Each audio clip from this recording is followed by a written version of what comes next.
everyone. Apologies for the delay. I am in Panama and unfortunately in Latin America. When it starts raining like it's doing today, we experience some issues with the internet. So I am crossing my fingers that all of this goes well today.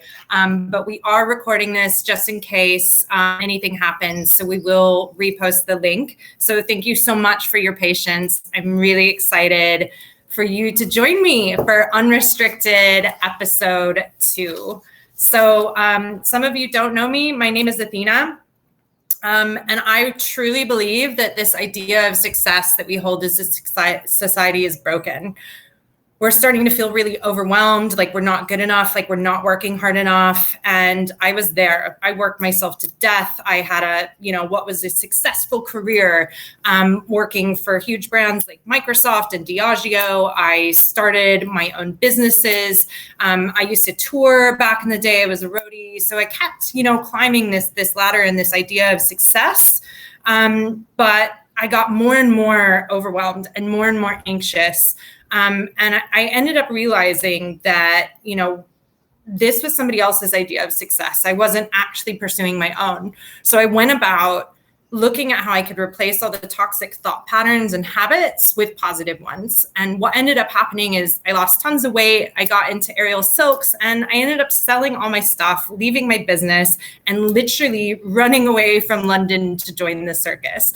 And through that process, I ended up realizing that we are able to rewrite success. We are able to have successful businesses, but also feel like we can do the things that we want to do. And we can apply these tools that I learned around productivity and optimize not only ourselves, but our businesses to really, truly feel unrestricted.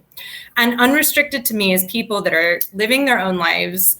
They're doing amazing things and they're not trying to chase this unrealistic view of success, of killing yourself, of not sleeping, of, not valuing yourself, your time, your body. And I want to introduce you to those people because I have been collecting them for years and I think they're amazing. And I want to share their stories to start a new conversation about what success really means. So I want to introduce you to someone that is so near and dear to my heart. Her name is Atticus Mooney. And we met last September at the beginning of my journey after leaving London. And she's so special to me. And the way she uses movement is really revolutionary. So today we're going to dig into not only what she does and who she is, but how she uses movement to help us become geniuses, to embody our inner genius. So if you haven't already, please introduce yourself in the comments. If you haven't figured out how to do that, you just need to go to the top right corner, click sign in and create a YouTube account, or just log into your YouTube account and you'll be able to join the live chat. Please do, keep chatting. We can see you. And, we'll hopefully bear with all of the technical difficulties as we go through. And at the end, hopefully we'll have some time for you to ask Atticus some questions as well. So without further ado, I want to introduce you to Miss Atticus Mooney. Hello. Hi. Hi, everybody. I'm doing well, thank you. I just freshly arrived in West Virginia last night, and so it's been great to wake up this morning in the woods and enjoy the kind of rain that's drizzling here, and everything's so alive, so I feel really good to be here. Yes, the rain is amazing for life and experience, not so great for Wi-Fi. We're both having interesting issues with connectivity today. So please, Mother Earth, Mama, bless us for the next hour and a half so we can get through this. So Atticus, I obviously know your background, but for those that are tuning in that don't, give us a whistle-stop tour of all this amazing stuff, your career and what you've accomplished up to now. I've always been in the wellness and movement and performing arts realms. So from my early years, first jobs were always teaching little kids to dance. And of course, I grew up studying ballet, tap, jazz, lyrical, kickline, all the things. And I was the captain of my high school dance team. And so everything from childhood was about movement and using dance and movement as a form of expression and connection. So then after high school and getting into my college years, I continued dancing. Excuse me. And then I got a little bit more into my yoga practice, which I had actually been first introduced to yoga asana in seventh grade by my English teacher, Mrs. Pendino. Oh. And yeah, really cool. And so when I was in my early 20s, about 21, 22, I had this really gnarly allergic reaction that put me in the ICU for almost a week. And after that, I came out, and so how I could move was very different because I was weak and I was healing. And so this brought me deeper into my yoga practice. And then from there, I became a full-time yoga teacher, and I was eventually the first contracted yoga teacher with the Smithsonian Institute in Washington, D.C. And I ended up teaching a weekly program every Friday morning for a summer season at the Hirshhorn Museum of Modern Art. And it was a really revolutionary program. It was several years ago, and it was like just right there in the entryway to the museum. And the Washington Post was featuring me, and the different news channels, and it was a kind of the beginning of bringing movement into the community in a new way that was outside of like a yoga studio. And yeah, and it just had this more like inclusive vibe to it, and a bit more homegrown and organic. So around that time as well, I had created a full-time position for myself with the yoga studio I was affiliated with at the time. I proposed to them that I wanted to do exactly that. I wanted to find a way to bring more of the benefit of yoga off the mat to the broader community. So I came up with this role called the social responsibility manager, and I created programs to work with women who were in transitional living situations, from domestic violence or homelessness or other sorts of issues as that. And I would go to them and teach yoga and organize different kinds of like volunteer exercises and things. And so that was a really amazing time. And then it was after all of that that I felt really ready to go on to higher level education for yoga. And then I went to Guatemala to complete my 500-hour yoga teacher training. And then it was during that time that, ironically enough, I was introduced to ecstatic dance. And it changed my whole world. And it was really cool to see like the thread of my childhood converge with what I had been working on as a young adult, and like the two things come together in this new innovative way. And so I left my 500-hour yoga teacher training feeling much more connected to the freeform movement and the freeform expression of dance, which was different from childhood, right? Because that was all about choreography. And so in my early 20s, finding ecstatic dance, it was a revolution, and it was a renaissance for me as well personally, because it felt very empowering and intuitive, and this sort of like inner channeling, direct connection with spirit that was no longer affiliated with any sort of dogma or like traditional system. Like, yoga is very traditional.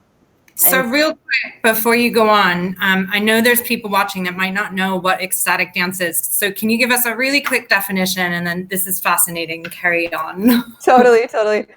Yeah, it all fits together. So it's like important to go through the sequence. Ecstatic dance it's a free-form dance floor where anything goes, and there's really only 3 rules that make it what it is.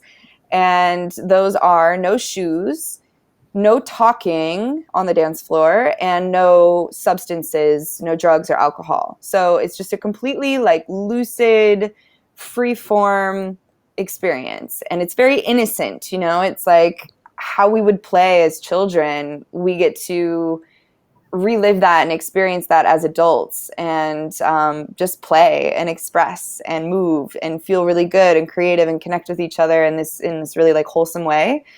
So it's revolutionized a lot of people's lives, and the scene, like the party scene itself, it's kind of a conscious rave.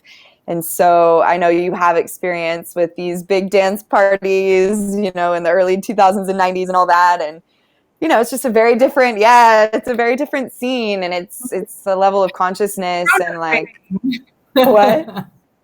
Grown up raving. Totally. Exactly. So it's like you get all the same benefits of going out and dancing and having a really good time and like using your muscles and sweating and, playing, but there's none of that like gnarly vibe that comes with it. So I was introduced to that in Guatemala during my 500-hour yoga teacher training. And it was funny because it was really humble.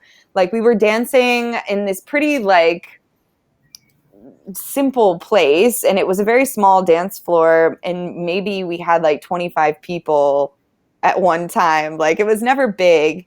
And then, fast forward some years later, actually it was probably about a year later, I left Central America and I ended up going back to the States. And I, at that time, decided to live in a van in California. And I had caught wind, I had heard of this ecstatic dance bus tour that was going to travel from Santa Cruz, California, and go all the way up to Mount Shasta and all the way down to San Diego. So it was covering pretty much all of California. And I didn't have that much money at the time, but I just felt so alive and so drawn to this modality, ecstatic dance. And I knew that there was something about that bus tour that like I needed to be on it. And so I determined I would go. I didn't know how I would make it happen, but I determined it was going to be. And I applied. And then sure enough, I manifested the $1,200 that I needed to go within a few days. And I went, and it was that moment of deciding to get on that bus that really changed everything in my life, because I then met really influential members and leaders in the ecstatic dance community from the West Coast. And I went to my first dance in California, and, there's like 200-300 people. And I had come from like 20 people. So it was like this, it was just like, wow. And it was huge, and it was just the energy and how dedicated everyone was to it. It just really filled me with so much like awe. And so after that tour, which was only like 9 days long, I was just like, I have to go back to Washington, D.C., where I had finished my college degree just a couple years prior. I was like, I have to go back. This city needs it. And if I had known about ecstatic dance while I was a college student in DC, I would have had a very different experience in a lot of ways. Yeah, right. So I had this moment of like, wow, this is good medicine. And like, now that I have it, like I have to share it. And I couldn't think of a better place than like the belly of the beast to bring something like this. And so then I went back to DC and I started Ecstatic Dance DC in the end of 2016. I led my own program. It was called Melting into Movement, and it involved a cacao ceremony, a thematic sort of visualization meditation. It was very intentional. And then I would mix DJ sets on GarageBand, which is like the equivalent of splicing tapes together from like the 80s. It's like very archaic technology. Tapes together, that's how old I am. Yeah, so it's like it's hard work. And it was the same with GarageBand. It's like the digital version of that. And so I did that for a while, and then eventually I got enough money and I was able to start hiring DJs. And a community member donated his sound system, which was a beautiful sound system. And yeah, so I led that for a couple of years. And then the same as you, I eventually joined the circus. And then that has now evolved the next sort of version of the life that I'm living now. And so the common theme, though, throughout has always been movement and how we use movement to connect and harvest deeper insights from within and really like connect to our intuitive source and live a really like empowered, wild, unrestricted life. And yeah. So, I think you're being humble, but like you started with nothing with this ecstatic dance DC movement, and when I say movement, it sounds like you literally took over DC with it. So like, how big is it, or how big was it when you left to go on this journey? Yeah, I mean, when it started in 2016, it was quite small. Like the first ecstatic dance was like 5 people, and it was like really humble and melting into movement. The other program I was simultaneously running was a bit bigger, but since then it's grown substantially, and our biggest dance so far has been just over 100 people, which felt very full. Yeah. So our sweet spot is like somewhere in the 60 to 80 range, and I think more important than the size, like the attendance number, is like the quality of our community, because what I didn't anticipate when I had gotten all this going is the offshoot communities and relationships and bonds that would be formed. And that's kind of the secret sauce that like you can't really predict. But of course, it really speaks to how like important this has become to people's lives. Still to this day, I get messages from people who are just like so grateful that this exists, and that they've met their lover or their business partner, or they've built housing arrangements through people they met at Ecstatic Dance. And so it's been really cool to see the community just like grow and expand. I mean, I was so lucky to be able to experience that, because, when this whole situation kicked off, you decided to like fire up your community, and you felt called to do something to, bring that experience online. And we're going to dig into that a little bit more, how you're translating something that's so physical into that. But your community was so highly engaged, and the amount of people you were able to like rally in a very short amount. I mean, it was like a week from conception to when you actually, and you had like hundreds of people tuning in. So it was really special to be able to experience like what you built there. But before we get into that stuff, like, tell me about what you're doing now, and like, the last year has been really interesting. You've been traveling around a bit. So just bring us up to speed with like now, and like kind of what you're going to be working on going forward. Yeah, the last year has been really chock full of experiences and a lot of insights and just personal like revolutions that are reflecting externally. So yeah, it's been a rich year for sure. I left Washington, D.C. around this time last year. It was like June-ish. And I just felt a call. It was very similar to when I had gotten on that ecstatic dance bus. I was like, I don't know what it is, but there's something that is calling me elsewhere, and I need to see what that is.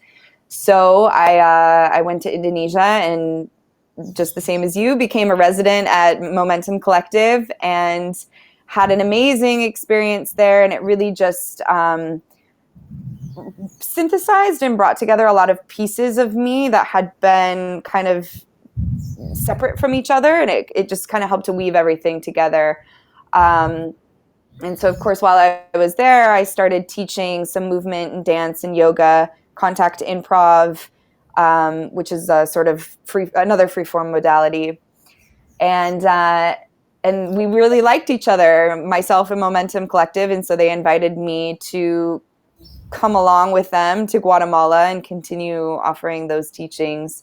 And so over the course of the last year, I've been kind of reshaping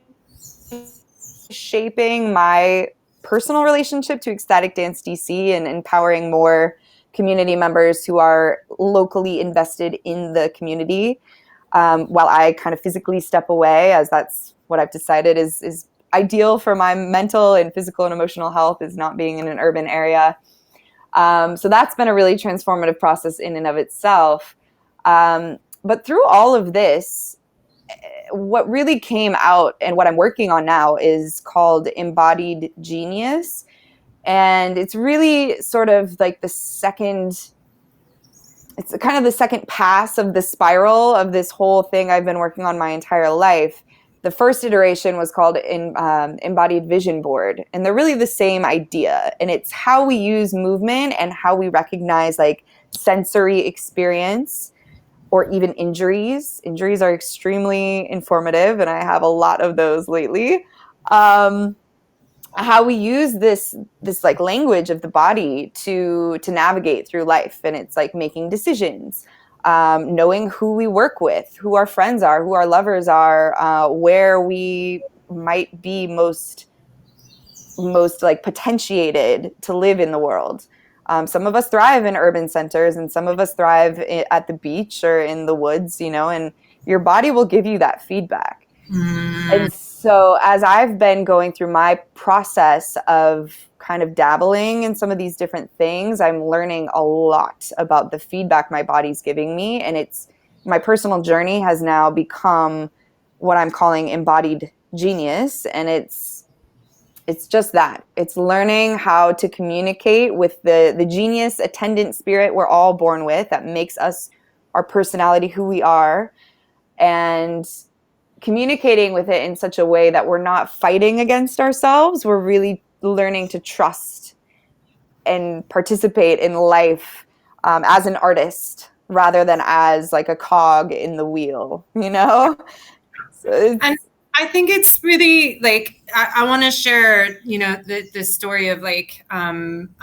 Indonesia, because for me, I was like you. I grew up a dancer. I started dancing when I was 4. By high school, I was a go-go dancer. I was like dancing on boxes like a couple nights a week, and it was the best thing in the entire world.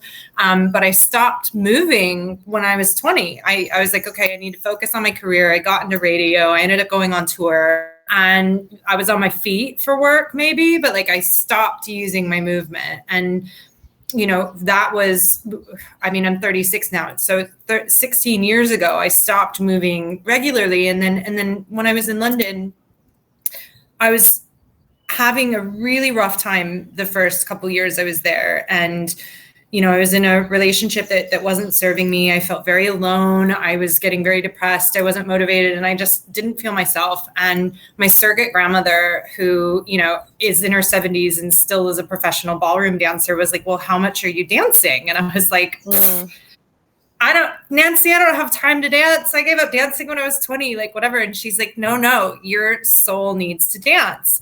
And I was like, okay. And I ended up going to this dance class.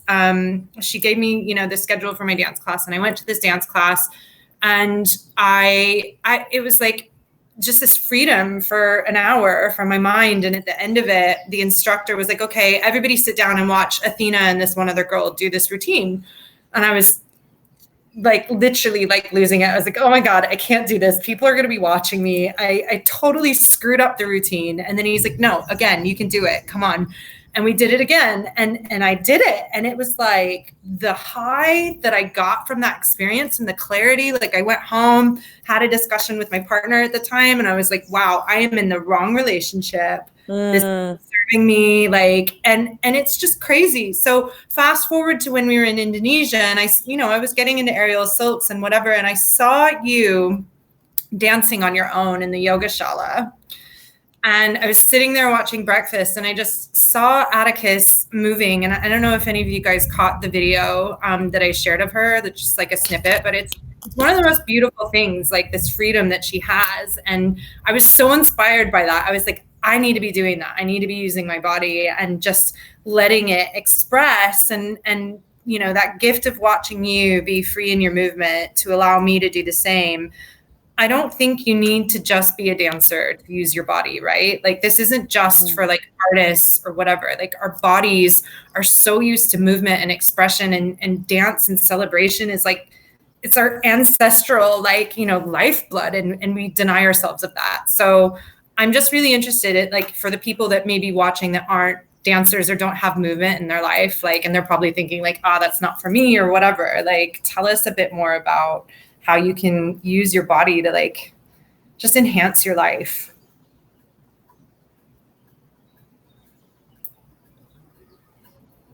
Yeah, all humans have in common: bodies. Like, you cannot be a human and not have a body. And by virtue of being in this human body vessel, I mean, there's just so much happening all the time. Like, we're so busy and we're so on the path to becoming cyborgs more and more all the time. You know, we've got all of these technological devices, which are incredible, and they serve us, right? They serve us in these incredible ways like we're doing now. Most days. Yeah, this is like the ultimate stance. So we kind of forget, though. We forget that really the most intelligent technology that we have available to us is the body, because it's just such an incredible tool. And so I 100%, you do not need to be a dancer to engage with your body in this creative, expressive way. And I think that's what makes modalities like ecstatic dance, 5 rhythms, open floor, yoga. I mean, there's a whole bunch of modalities. I could go on and on. But this is the power that they awaken in people, is it's that remembrance of like, oh, wow, there really is this intelligence moving through me all the time. And my new catchphrase that has just recently come to me as like a solidified kind of motto is called "keep the channel open."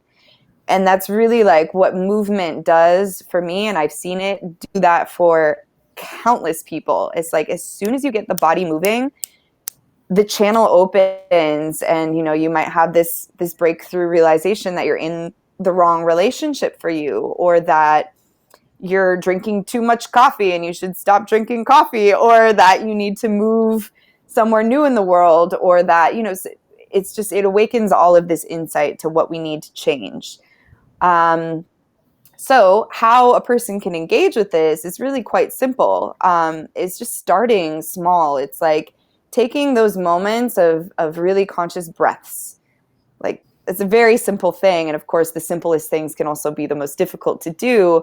But it really can be just that simple, you know? It's just like sitting down to take 5 breaths. It, like, that automatically just drops you into a more embodied state of mind. And then if that doesn't feel right to a person too, it's just standing up on your feet and just kind of like feeling your weight shift from side to side. It's like a nice rhythm of kind of swaying. Yeah, and it's kind of just like, already this feels really soothing to me. I've been enjoying this. Everybody at home, you. So go ahead and sway side to side with us while you're watching. Oh man, like my neck is just like, wow, we haven't moved this way in a while because I've been sat at a computer like this, you know? Right. And it's just disrupting those patterns that we get into, because if we are working at the computer all the time, then this becomes like, it's a very forward stance, linear, you know, it's very kind of angular and rigid.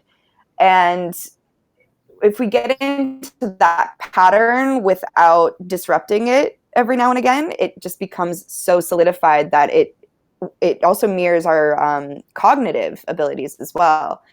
And so that's what I find really interesting with the embodiment or freeform movement practices. It's like, the more you can let your body go and break patterns where you're just spontaneously moving, the more your mind and your cognitive function is also able to be flexible and break patterns. So it enhances not only like your physical flexibility, but your mental flexibility, your emotional flexibility.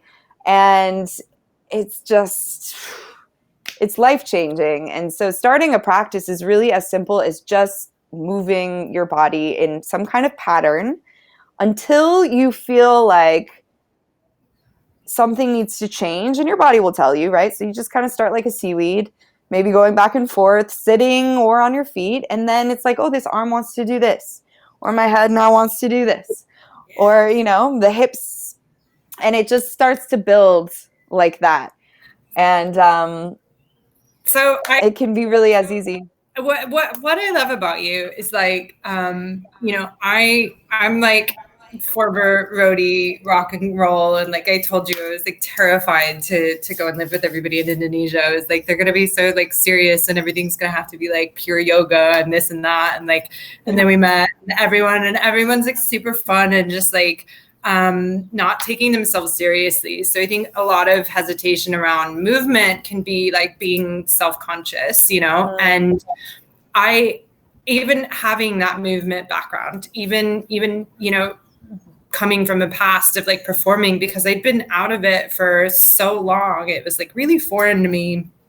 But when I started moving again, like the amount of times I broke down and cried and like in a good way too. It was just like my body was like, thank you. And I was like releasing all this stuff. And even now here in this current situation, like I can tell the difference when I stop moving, right? Like, and we talked about that. So I've turned my parents' third bedroom into like my like workout / dance room. And I've got footprints all over the walls now and stuff. And like, it's just so important, I think, particularly like in times of stress, particularly in times where you feel like you don't have freedom, like your body allows you that freedom to move. And it can be really like cathartic, and it can just help you process so much and have a better frame of mind. And like, there's so many benefits to it. But I loved when I was like, dude, we should do like a rock and roll yoga session. You're like, yeah, I'm totally up for it. So, I think a lot of what you talk about is like really just being free. And if you guys haven't followed Atticus on Instagram, you need to, because what she's been doing during these like times, I'm like, oh my God, she's contact dancing with the couch, and it's beautiful, right? So like she's having to now translate something which is very physical. She talked about contact improv, which is essentially like people improvise dancing while touching each other, which I'm still getting comfortable with. So it's like, a very physical thing, and ecstatic dance, and like getting groups of people together to dance. And now we're not able to do that. So Atticus is going through this process of like translating that. And I'd love for you to tell us about that, because I know, it's obviously a struggle, but I think the way you're looking and the ways you're approaching it have been really interesting. Yeah. I'm still working out how to make it work in these digital times, these like forced digital times. But I've also really found it to be like enriching my practice, so that when I do go back to dancing with humans again, there's going to be a level now of depth that like I wouldn't have had if I didn't have this like forced experience of doing the things alone. And for me, like the deeper I get into these embodiment practices, the more it's about being able to listen to the subtleties of what's happening internally. And so being alone, like I'm not like, there's no external stimulation. And so I'm really just like so much more attentive to what I'm feeling internally. And so that's been really cool. But translating it online I've been inspired by space, because it's like whether we're around 100 humans or we're alone, we're never actually like existing in a vacuum. It's like I've got this floor, I've got these 4 walls, I've got the table, the pillows. And so I've been teaching these embodied genius classes online. And a couple of weeks ago, I had invited people to just grab some object that they were able to hold in their hands with ease and dance with it.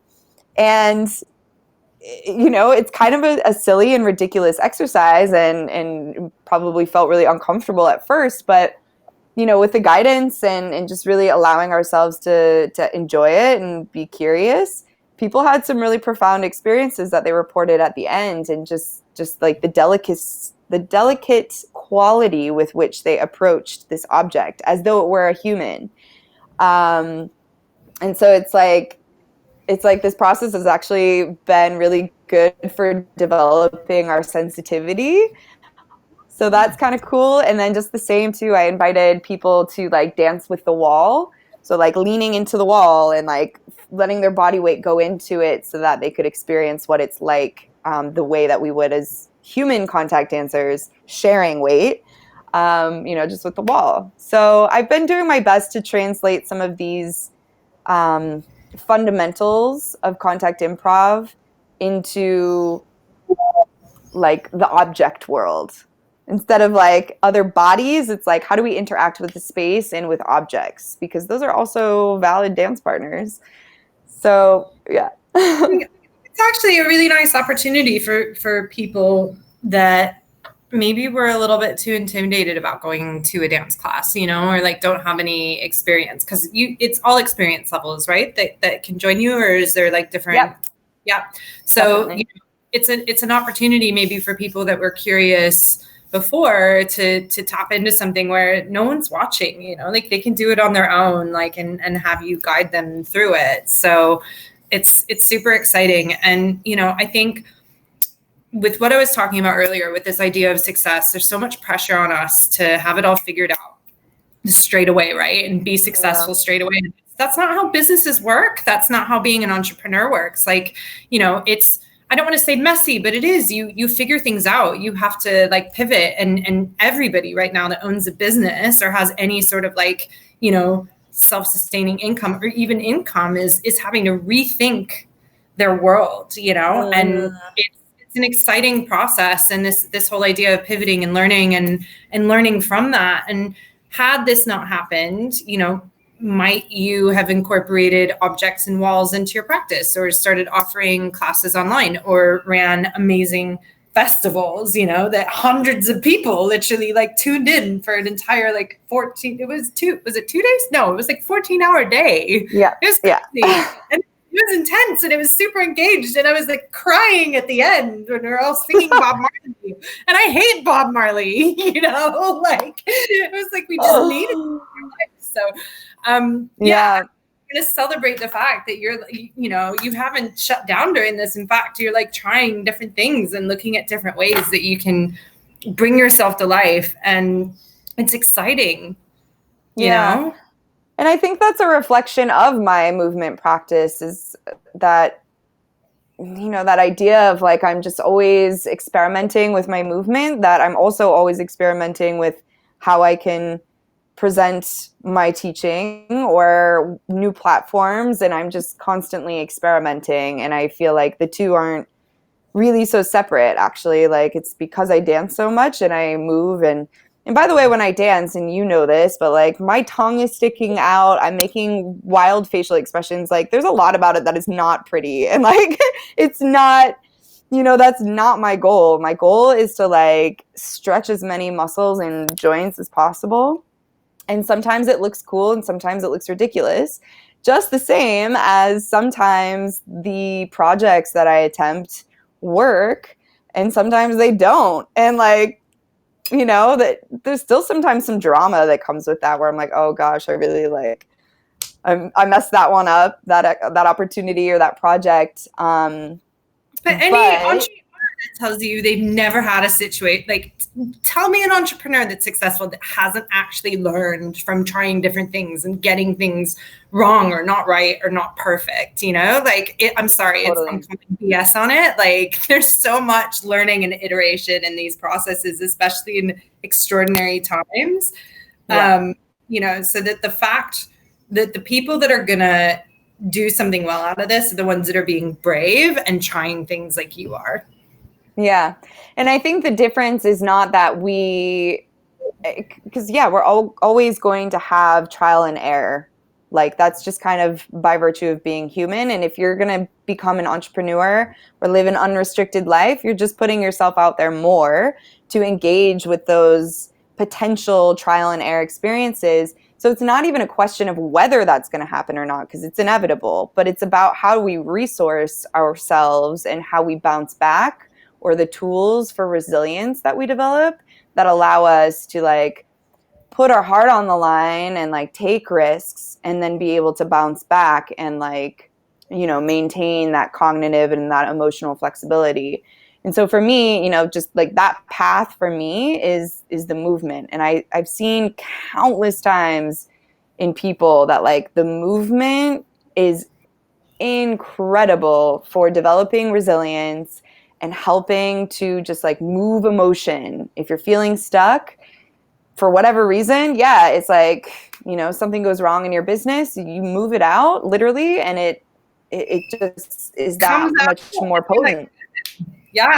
Like I love dancing until I cry. It's my favorite thing now. Like, anytime something goes wrong, I'm like running back there, like I'm gonna dance and put on the most emotional song it's like, you get that release and you're just like, okay, I'm good. Let's go. Exactly. And I've loved in the recent years with Instagram or any social media platform, like there's so much more willingness for people to put themselves out there dancing or like, any kind of creative movement expression or arts really at all. But I just see so many people like dancing in their rooms and like being really silly and free. And there's so much less of this like snobbery in arts. It's like for me, starting the ecstatic dance free form practice was really hard for me because I had formal dance training. So I had to like undo all of that perfectionism and the like goal perfect choreography mentality that was built into me. I had to like unwind all of that. And it was really difficult.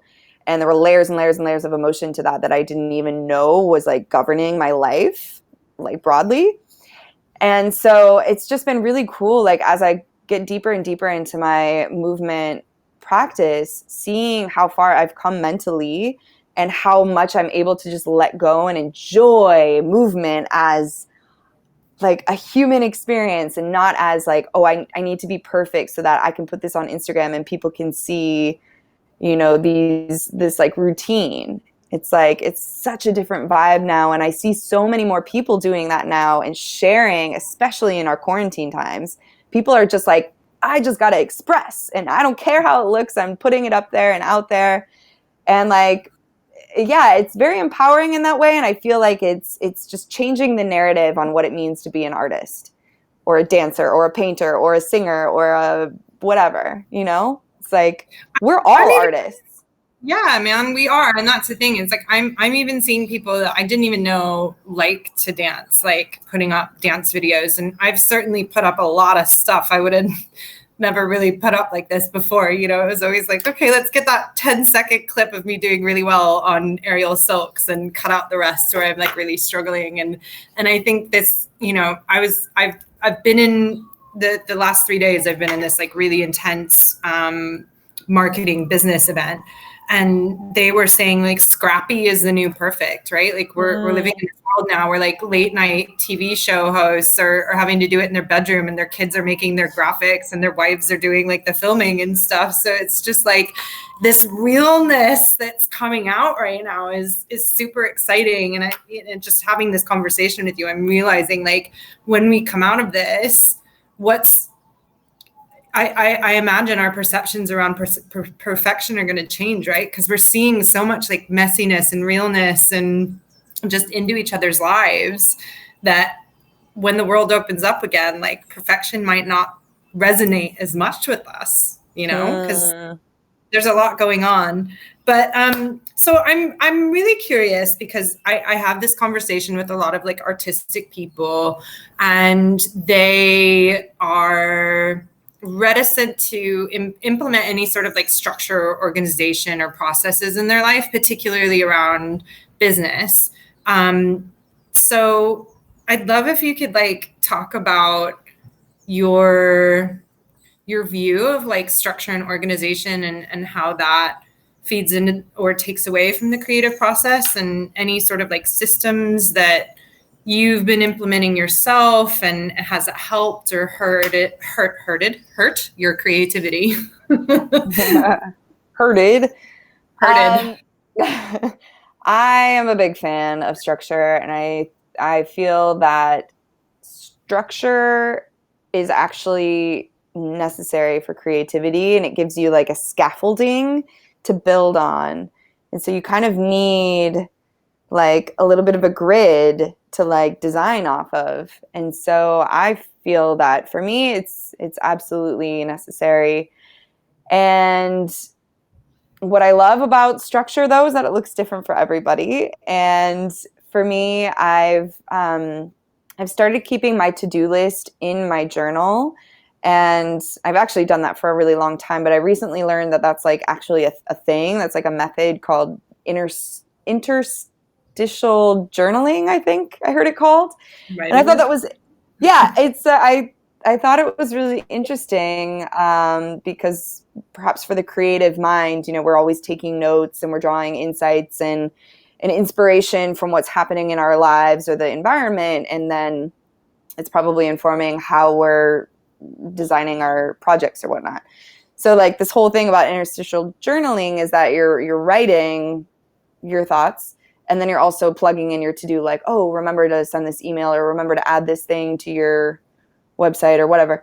And so that's a way that I stay structured, and I really enjoy that. There's so much richness to that for me.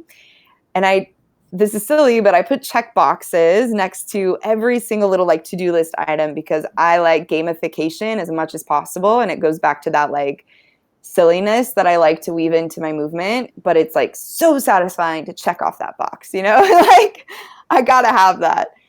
So that's a form of structure that just like keeps me on task and like just making sure I get that check at the end of the day or week, whatever. I haven't been doing it as much lately, but for a long time I was keeping a accountability partner, and that is a fantastic way to maintain structure, especially as a creative and a solopreneur. So much of like working alone, what's missing is that like social aspect and that feedback. And I know it's a thing that like a lot of us who are doing our solo projects kind of like struggle with. So the accountability partner was gold for me while I was living in DC. That was really, really helpful. But with quarantine, and you and I and the girls have been talking about this a lot, like just that basic morning routine as well to like kick off your day is like, that's really like, those are things that I constantly use. But like lately I've just really been dialing in that morning routine. And for me, it's quite long right now. But it's like our days. my day is a morning routine, which is great. It's fine right now. But yeah, I wake up every morning, pretty much with sunrise, which in Costa Rica, where I just came from, was 5:45-ish. And, I do my basic stretching and I do some of that journaling. I pull a card for the day that kind of informs some themes to pay attention to. And then I do a longer yoga practice, which usually takes me about an hour, and some free form movement, wiggles, dance. And then I usually listen to some kind of podcast. It's usually a spiritual vibe, but it might also be like I love Joe Rogan, and I love Aubrey Marcus. He's got some great stuff, and so I listen to things that just inspire me, and it kind of kickstarts my day. And then from there, I like dial in my to-do list with my coffee, and I just get to it. But I break up my day very strategically with dance breaks. So right now it's amazing that we've got so many like online classes at, the touch of a finger anytime we want. So I schedule that into my Google Calendar, and it just pops up with a little reminder like, okay, it's noon, it's time for your dance class on Zoom. And so, yeah, it's just like, I think weaving in movement, intentional movement throughout the day, and then how I structure my to-do list in my journal, like those are two things that have been just like crucial. Because it's like, definitely I start the day always with movement, but then it has to be throughout as well. So for those that are watching, go ahead and comment if you have a morning routine, or if you don't, what's holding you back? Because I really think morning routines are a game changer. So what happens, like, have you had a day where you haven't done your morning routine, and what was the difference for you? Oh yeah, for sure. Some days I've just woken up during quarantine times, especially, and I've just felt completely unmotivated and completely apathetic to like anything and everything that I know will do me good, but I'm just like, and it just throws off the whole day. It's very difficult to focus. I will like start a thing and never actually finish it before getting distracted and pulled to the next thing. And it just kind of feels like a constant chasing after these little nuggets of unfinished projects throughout the day. Yeah. And so when I don't start my day with that morning routine, that solid base, which I'm not speaking to anybody. Like there's no morning silence. My poor yeah. parents No, subjected to this new thing. I was like, right, so you can't talk to me before I'm ready, and every day it changes. Bless them. They've like put up with it, but no, it's crucial. It's crucial. I've been that way my entire life. Like my mother can attest. Like I've never been particularly friendly in the morning. I'm just like, don't even go there yet. Like I gotta kind of get my mind right. It's like brushing your teeth, you know? Like you've got to brush the mind, brush the body, and then I can engage with the world. So if I don't do that first, if I wake up in like a weird mood where I'm just really lazy or apathetic and I just don't do the things that I know are good for me, my whole day just keeps going like that, where it's just like nothing actually gets done. Yeah. So I got this notification like a couple weeks or months ago. I'm losing track of time now, but it was my intention for 2017, like my New Year's intentions, and one of them was to start a morning routine. And I literally like when I woke up, like phone was the first thing I grabbed, and I'd start looking at the messages that came through from work overnight, and I'd literally like start panicking. Some days I wouldn't even brush my teeth. I'd like run to my computer and start working, you know? And it was after having to hit snooze maybe like 5 to 8 to 10 times before I got up. And it's just crazy to me, like how little things over time and adding to that routine. So I literally, for those of you that haven't started a morning routine yet, and you're like, oh my God, this hippie stuff, like whatever, like I'm with you, I was there. But I'm totally like a morning routine convert, and like now it's taking over our days. But one of the things that someone told me that was really useful was like, just start by drinking a glass of water. Like first thing, just drink a glass of water every day, and do that until it's like, okay, you don't even need to think about it anymore. And you just grab your glass of water. And then I learned to floss, you know, when I was 30, finally. So like, that was something, you know, like if I don't floss now, it's like my whole day, I'm just like, oh my God, I can't deal with this. So, you know, just adding little things until their habit. And then you can add in one more. Cause I think the thing that people get wrong is they try to conquer the day, you know? And it's like, just start by making your bed. Make your bed every day until you like get to the point where you're like, I don't even think about it. I'm literally like half asleep still, and I'm making my bed. And then you can like start adding things onto it. Cause like we didn't get to the point where we have these like 2.5 hour all day morning routines, right? Like it's been adding things over time and being consistent with it. And it's like, it's such a game changer. Like I just notice my mood and my productivity and everything is so much different now that I've incorporated that into my life. So I just wanted to do a massive shout out for morning routines there. Big fan. So you mentioned your calendar. So you know how I feel about calendars, and it drives me crazy that people don't use calendars, right? So tell me about your calendar. Like, how do you use your calendar?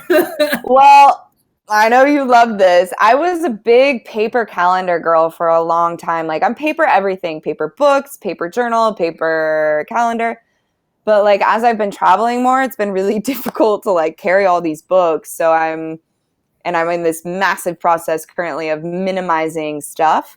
So I've recently in past months started utilizing the Google Calendar, which I know you were very big on that when we were together in Indonesia. Oh yeah, mapping out the hours. So this is new for me, digital wise. Paper wise, you know, I'd have my little checkbox and like all the things I needed to do that day. And it was organized in that format. So switching over to the Google Calendar, I fill in my dance classes and my yoga practices and my breath work and all of that digitally. And I start there. So with the personal stuff, because for me, my work is only as good as my personal status, right? Like, and I've tested it both ways. I've allowed myself to just go like super deep into the workaholic mode and like throw my personal hygiene out the window, and like that didn't go so well. So I'm really mindful now to make sure that I build anything else around like my classes, proverbial classes, but like my time to work on my dance, my yoga, my breath work, whatever. So I start there, and then I add in chunks. I'm a big fan of like time blocking, because I learned this years ago, but you kind of solidified it for me, of like how long we actually have as like the capacity to focus on a single task. Which I've heard, like, we really can't focus without like a little bit of a break for more than 45 minutes to an hour. Yeah. And then we need something to kind of like switch it up. And so I time chunk, and I try to focus on different tasks. And then I'm not very great at it yet, but I'm getting there, is like breaking down a big project into smaller chunks and like weaving those in throughout my week. And that's really important for me, because I've got these like really big ideas that I need to somehow distill. And otherwise, it's like you were saying about trying to conquer the day. It's so big that you don't even know where to start. So yeah, with a project, especially as a creative mind where I have like 27,000 tangents all the time, it's like I have to learn how to break that into smaller chunks. So I've been really inspired by you in learning to do that. Thank you. I think not only creatives, right? Like anybody that has a big project and they're just thinking about like all the stuff they need to do, and it can be super overwhelming to the point where it makes you paralytic, right? Like I can't even move because I can't even think about where to start. So, I'm curious, you said this is new, using the calendar, using these systems. So do you feel like this has inhibited your creativity, or has it allowed you to be more like, what are the positive or negative things that have come out of starting to put more structure into your life? No, I mean, it's always been great having the structure. And for years, I've done it this way, where I'm very protective over my personal time. So when I was going through college, my family didn't really see a whole lot of me, because I was going to like 2, sometimes 3 yoga classes a day, because it really helped me to stay focused and, achieve great quality work, because like my mind and my body was just so well taken care of. So yeah, I've been doing this for years, where I'm like really hyper protective over my personal time. I would say the negative to that is that it can almost be zealous, right? It can be hard to weave in that spontaneity time for socializing.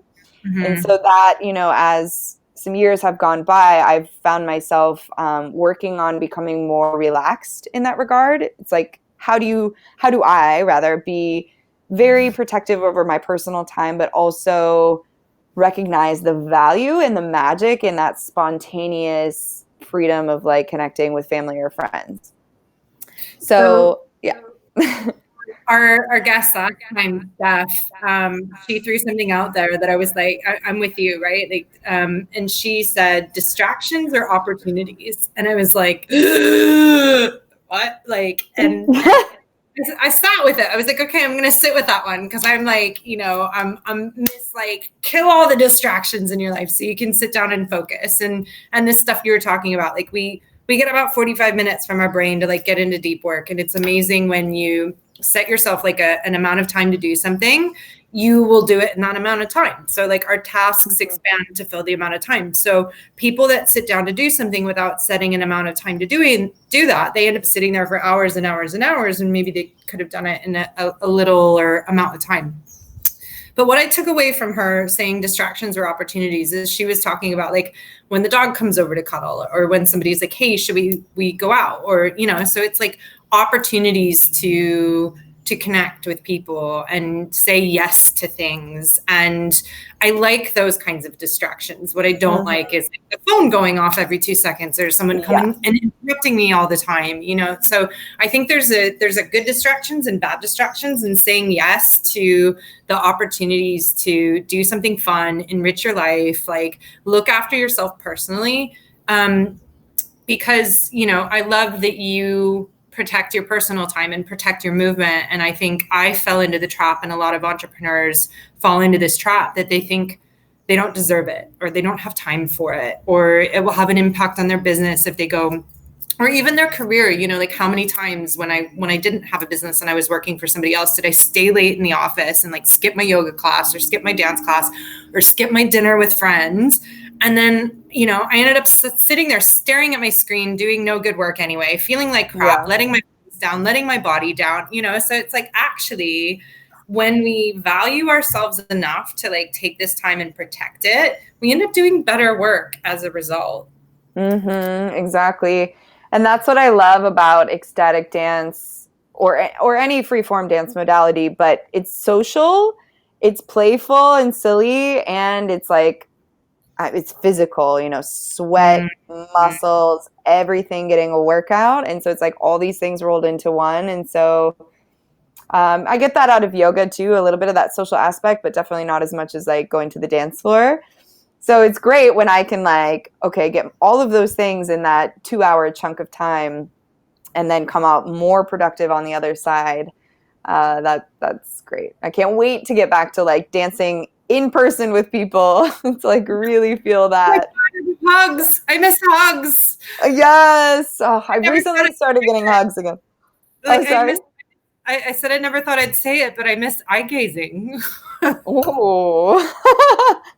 I just want a hug. I recently started getting hugs again in DC, and oh gosh, it was so nice. Yeah. So jealous. I get my parents for hugs, but I want like cuddles again, man. Like I'm ready. So tell me, this has been a real challenge right now. You're getting rid of things right now. You're kind of going through this exciting transition. Like, I don't know if you're cool to like share a bit about like this process, because it sounds like it's been really cathartic and challenging, but presenting a really exciting opportunity for you too. Yeah.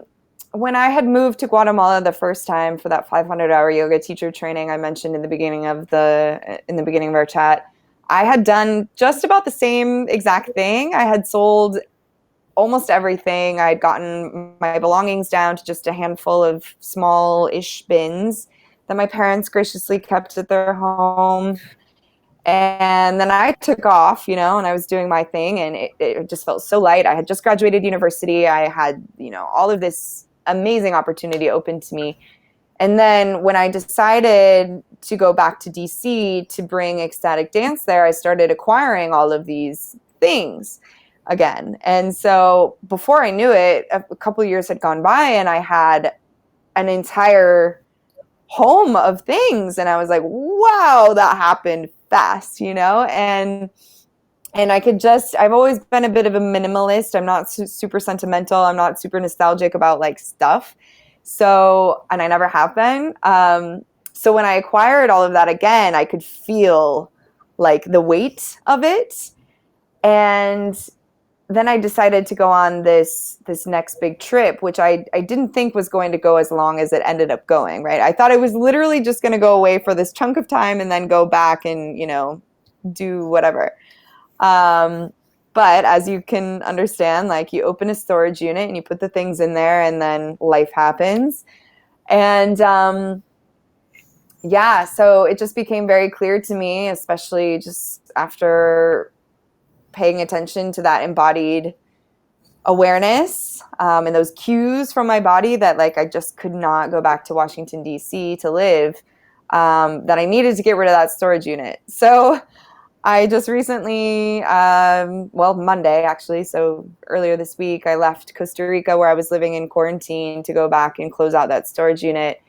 And it's really been a very potent, powerful time, because as the world is going through this huge transformation, I, as well as all of us to some degree, are going through some kind of transformation. And so it was this really beautiful time to just like really let go. And I love that I'm talking to you on this podcast right now because of the theme of this unrestricted theme, and like that is such a thing for me. It's like everything we own to some degree owns us, and it becomes a maintenance, and for me, it's just like I need to operate on a very low maintenance kind of vibe. And I'm not saying that that works for everyone, but the minimalist thing has been calling to me for many years. So going back to DC this week to really like make that happen has been profound.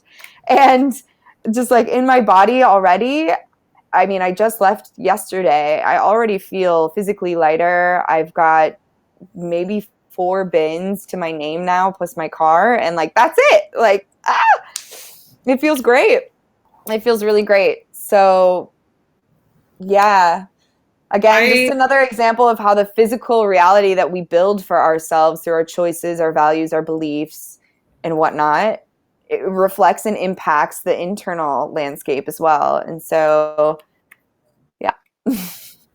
It's crazy, you know, this conditioning we've had our entire lives to own more stuff, right? Like buy more stuff, buy new stuff, don't fix broken things, buy new things, you know? So it's like, it's crazy, and it's so easy to get pulled into it. And then once you bought these things, it's like, well, I need to hang on to these things. And I've told you about this, but you know, I, on a whim, decided to move to London 10 years ago. I fell in love and I was like, let's go on an adventure. But I don't want to, you know, if this doesn't work out with this person, I don't want to be left without anything. So I'm going to put my entire life into a storage unit in LA, which was like $200 or $300 a month, right? And I was moving literally across the ocean.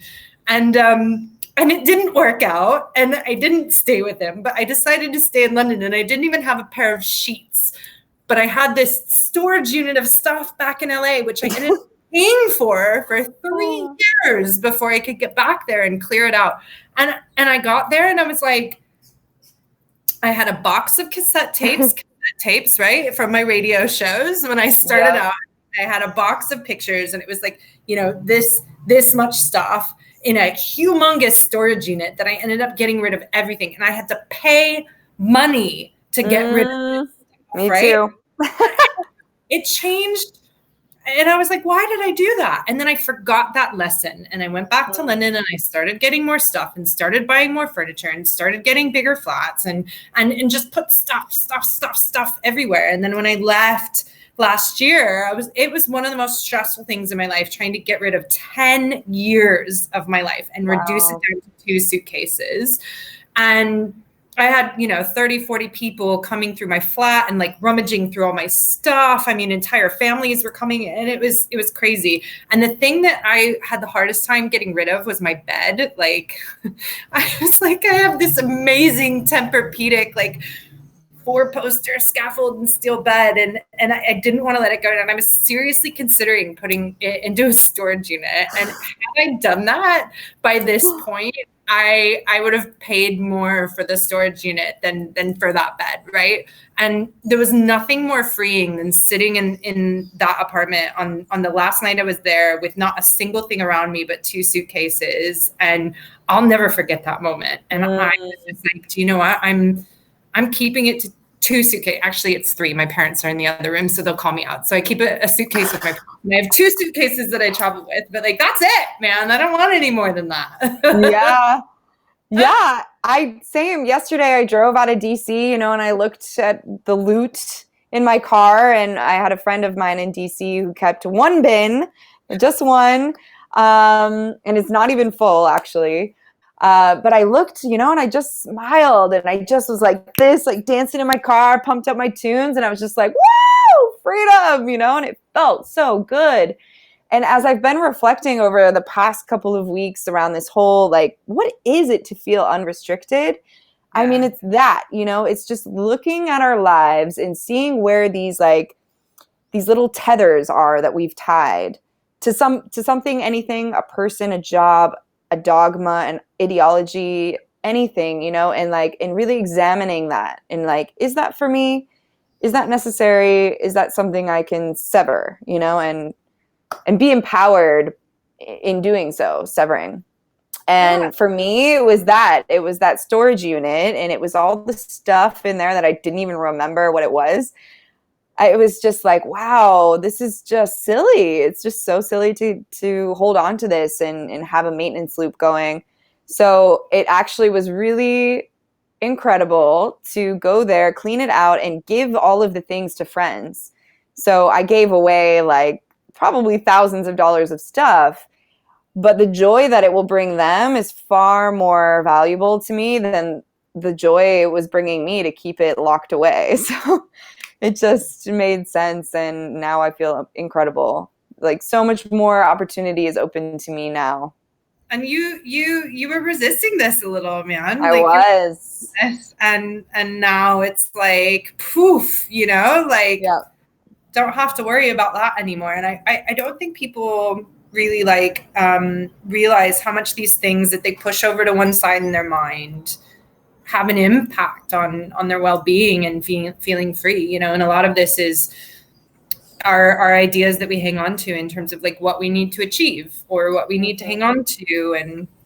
And so like this sounds like a really big aha moment recently. I'm wondering if you've had any other like big aha moments throughout your life. Like what was a fundamental shift for you and like a big aha moment?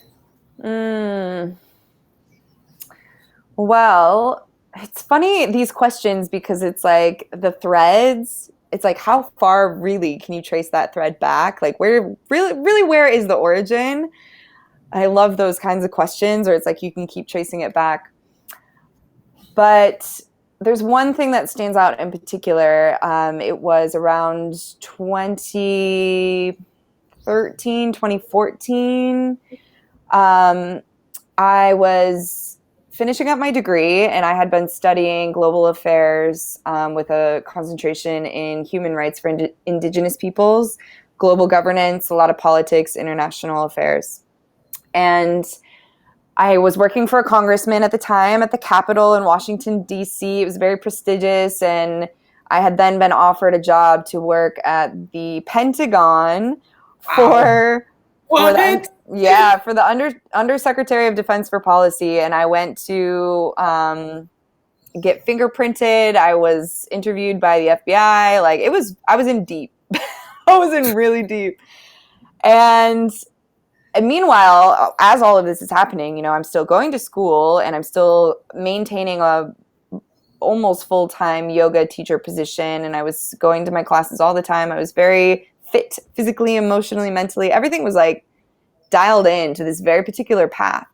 And then my mother got breast cancer, and it changed everything. And I suddenly started asking these deeper questions of like, whoa, like if this were me, or, you know, it is her, you know, like, does she feel like she got out of this life what she needed to accomplish, like creatively and emotionally, and like really express herself in the way that she felt wholesome and complete.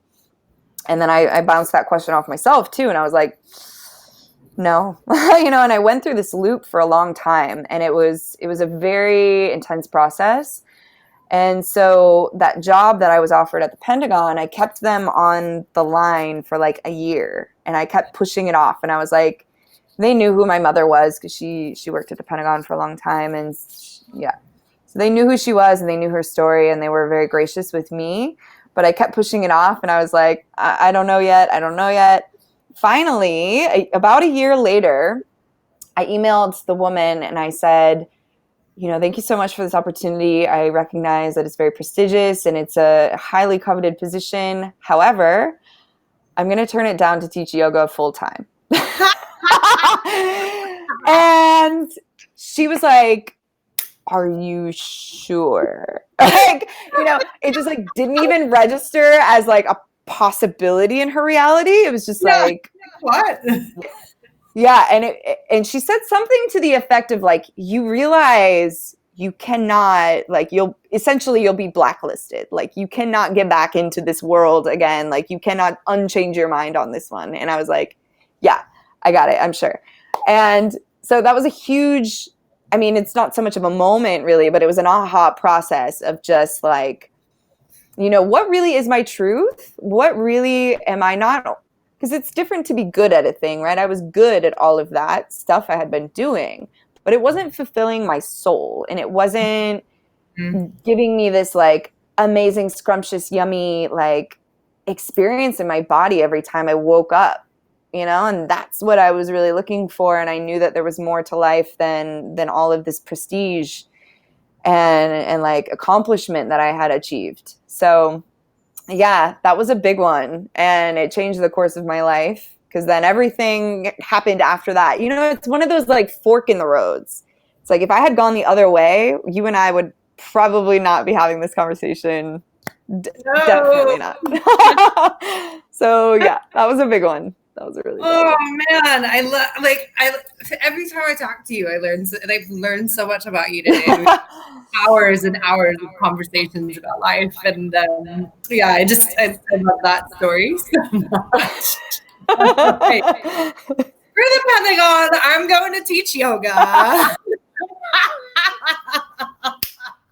I was like, yeah, and our conversations now, we're talking some conspiracies some days. It's like that was not me.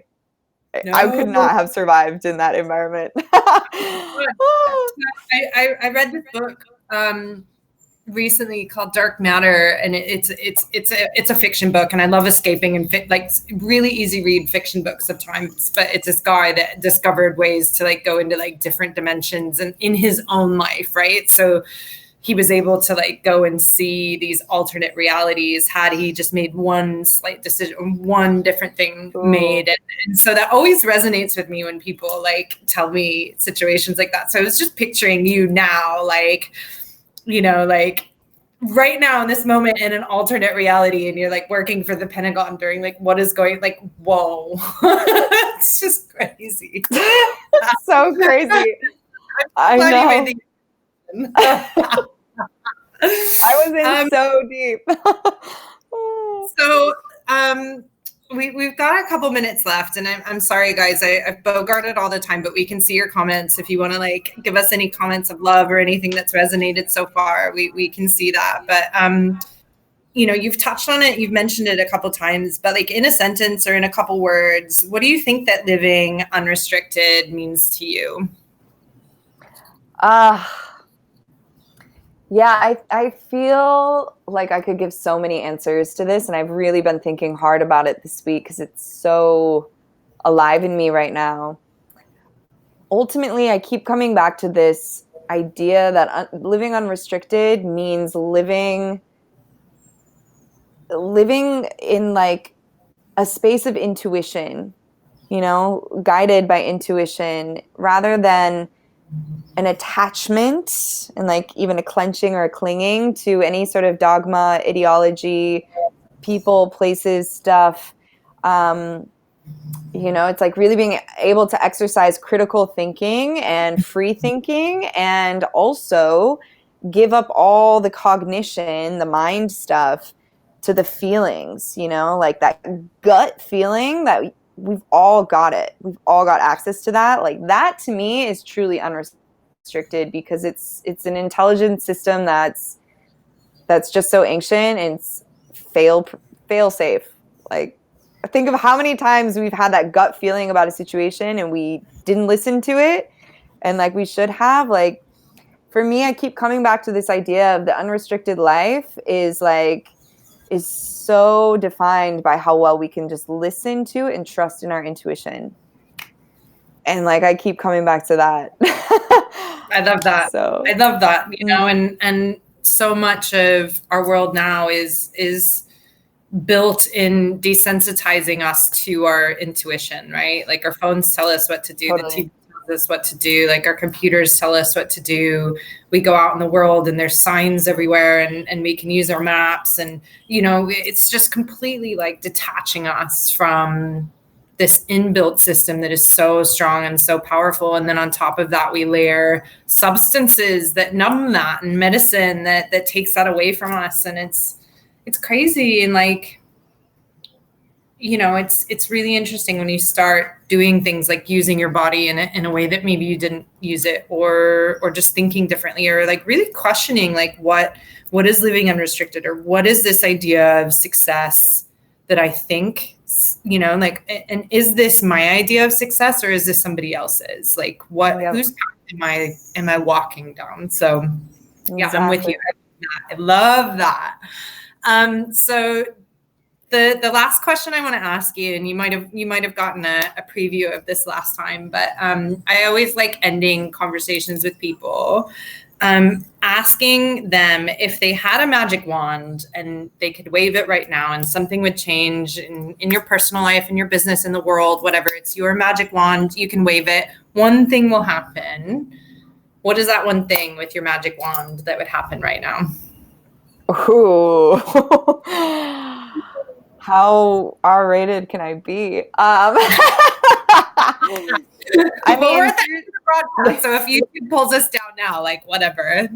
I mean, seriously, in like this present moment, like what I would love more than anything with a magic wand is like a huge party of people who want to cuddle and like dance, you know, and contact improv. And yeah. I see it like a festival, right? But like everybody truly engaging together and just playing. Like that to me right now would be the most valuable way to use a magical wand and just get us all together to like squish. I'd be in the middle like crying and squishing at the same time. Seriously. Oh my God. One big party.